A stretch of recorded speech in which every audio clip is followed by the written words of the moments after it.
Speaker wa Parliament Rebecca Alitwala Kadaga ayuzayuzizza ababaka ba Parliament ey'ekumi olw'emirimu egy'ettendo gye bakoze mu myezi omusanvu gye bamaze mu Parliament omwaka gwa 2016 omubadde okuzza ssente z'omuwi w'omusolo ezaali zabbibwa Abachina n'ebintu ebirala bingi. Kadaga binabyogeredde ku kabaga akabadde kategekeddwa ababaka ba Parliament okujaguza Ssekukkulu. In this very short of time, we have been able to cause the recovery of billions of shillings of the taxpayers' money.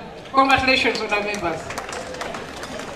Mu Parliament ey'ekumi ensonga y'omugoteke badde nkulu nnyo olw'omuwendo gw'ababaka okubeera omungi ennyo nga bangi balabiddwako nga tebalina na woofiisi kw'ossa ne we bateeseza okubeera awafunda. Wabula Kadaga agumiza ababaka ba Parliament nti kino kyakukoma nanti Parliament yakubapangisiza woofiisi ku luguudo lwa Parliamentary Avenue kw'ossa n'enteekateeka y'okuzimba Parliament etambula bukwakku. Honourable members, we still have a challenge of space, but I'm hoping that by the time we return next year, we shall have completed renting space for the members of Parliament on Parliament Avenue so that you don't have to share offices. We have been having challenges of the procurement of the new chamber, but the issues were addressed in the court, and I think now we are in the process of moving so that we can complete the process and start construction of a modern chamber worthy of this country of 35 million people of Uganda.